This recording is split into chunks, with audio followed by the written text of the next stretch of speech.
PM Modi की petrol diesel के कम खपत करने और विदेश दौरा को लेकर विपक्ष लगातार सरकार पर हमलावर है। इन सवालों को लेकर पूर्व सीएम नीतीश के खास और जदयू के वरिष्ठ नेता अशोक चौधरी ने विपक्ष पर कई हमले किए। उन्होंने कहा कि विपक्ष बहुत गलत कर रहा है। पीएम जब विदेश दौरे पर हों तो इस तरह का बयान नहीं देना चाहिए। वहीं देश की आर्थिक व्यवस्था बिगड़ने के विपक्ष के आरोपों पर अशोक चौधरी ने कहा कि मिडल ईस्ट में तनाव के बाद ईंधन की पूरी दुनिया में किल्लत चल रही है। आर्थिक व्यवस्था को लेकर जब देश के किसी जिम्मेवार व्यक्ति ने कुछ बयान नहीं दिया है तो फिर विपक्ष भ्रम क्यों फैला रहा है? प्रधानमंत्री जी को तो अधिकार है, क्या कौन सी कोई नई बात तो है नहीं। माननीय मुख्यमंत्री जी को, देश के प्रधानमंत्री जी को अपने मंत्रियों को बुला करके विचार विमर्श करना, ये तो उनका अधिकार क्षेत्र है ना। और उन्होंने आज कैबिनेट भी है तो बहुत प्रक्रिया, नॉर्मल प्रक्रिया है। तो कोई बहुत मतलब ऐसा बात तो है नहीं कि इस पर कोई क्वेश्चन किया जाए। प्रधानमंत्री जी का प्रोग्रेटिव है, he can call any time any one as a minister, chief minister also can. लेकिन राहुल गांधी जिस तरह से शब्दों का इस्तेमाल किया,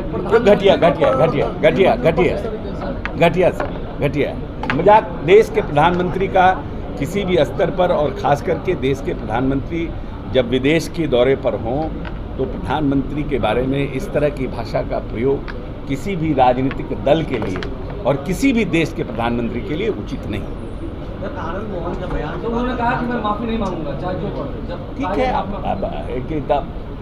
भाई आप हम कोई बिहेवियर करते हैं, हम कोई काम करते हैं और हम कहेंगे कि नहीं हम ठीक हैं, ये तो जनता ने को एक्सेप्ट करना है। तो जनता समझेगी कि सही है कि गलत है। आप माफ़ी नहीं मांगिएगा तो हम लोग कहाँ कह रहे हैं, हम लोग ने कहा माफ़ी मांगिए, आप कहें नहीं मांगे, ठीक है ना। The people will India decide कि भाई वो सही कर रहे हैं कि गलत कर रहे हैं। उन्होंने ये भी कहा कि नेतृत्व नहीं करे, नौटंकी है, नौटंकी भाषा ठीक नहीं है। हम राजनीतिक दल देखिए, हिंदी के शब्दकोश में मैं बार बार कहता हूँ इतनी शब्दावली है जिसमें अपने घोर से घोर विरोधी के लिए कड़े से कड़े शब्दों का आप प्रयोग कर सकते हैं। लेकिन जिस भाषा का प्रयोग आपके खुद के लिए अच्छा नहीं है, दूसरों के लिए उपयोग नहीं करना चाहिए, खास करके राजनीतिक और सार्वजनिक जीवन। लेकिन सर ये कहा जा रहा है कि देश में एक बड़ा संकट आ रहा है, लोग आर्थिक संकट आएगा देश पर। राहुल गांधी कह रहे थे अभी लोग रोएंगे। नहीं, हमारे देश के प्रधानमंत्री जी ने कहा कि आर्थिक संकट आ रहा है। हमारे देश के वित्त मंत्री ने कहा आर्थिक संकट आ रहा है। हमारे आरबीआई के गवर्नर ने कहा कि आर्थिक संकट आ रहा है। हमारे भारत के किसी आर्थिक जो जानकार हैं उन्होंने ऐसा कहा कि आर्थिक संकट आने वाला है। परिस्थितियां बदली हैं, क्योंकि ये सब लोग जानते हैं कि जब से हमारा ये वॉर शुरू हुआ है, मिडिल ईस्ट वॉर में, हमें कच्चे तेल की जो सप्लाई है उसमें हमें परेशानी हो रही है। इट इज़ नॉट कि हमारा सिर्फ हिंदुस्तान को परेशानी हो रही है, वर्ल्ड वाइड ये परेशानी है। हॉर्मेज को जिस तरह से एक तरफ अमेरिका और एक तरफ ईरान ने घेर के रखा हुआ है, सप्लाई चेन जो है वो डिमांड और सप्लाई का फ़र्क है, तो निश्चित रूप से हमें महंगा तेल मिल रहा है। तो जो हमारा फॉरेन कैपेसिटी है, जो फॉरेन हमारा उसको बोलते हैं रिज़र्व है, वो रिज़र्व हमारा घट रहा है। तो उसके लिए प्रधानमंत्री जी ने कहा है कि डीजल पेट्रोल पर कम खर्च हो, जनता से अपील की। यही तो बहुत अच्छी बात है कि उन्होंने अवेयर किया, सेंसिटाइज किया।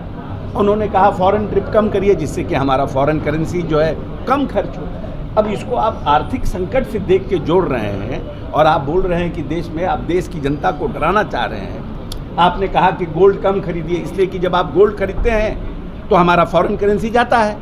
तो सिंपल जी ने सेंसिटाइज किया लोगों को। अब आने वाला समय मैं समझता हूं कि देश एक मजबूत हाथ में है और जो लोग हैं वो आर्थिक परिस्थितियों को अच्छी तरह से समझ रहे हैं, तो देश के जनता के हित में निर्णय होगा। कोई परिस्थितियां ऐसी विषम आएगी भी तो। अच्छा, एक सवाल सर, बिहार में विपक्ष नेता कह रहा है कि जाति देख कर इनकाउंटर किया जा रहा है, सिर्फ एक जाति विशेष का इनकाउंटर टारगेट करके वो मारा टारगेट किया जा रहा है, एक जाति को टारगेट किया जा रहा है और इनकाउंटर कर देते हैं। Is that person is a criminal or not?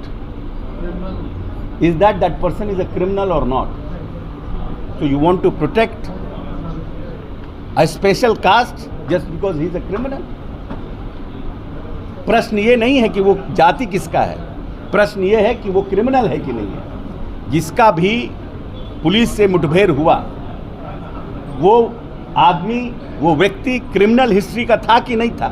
क्या स्तर हो गया राजनीति का, क्या स्तर हो गया राजनीति का। अब क्रिमिनल को भी अगर कोई मारा जा रहा है इनकाउंटर में या पुलिस मुठभेड़ में करी तो उसको कह रहे हैं जाति मार रहा है। क्रिमिनल का कोई जाति होता है?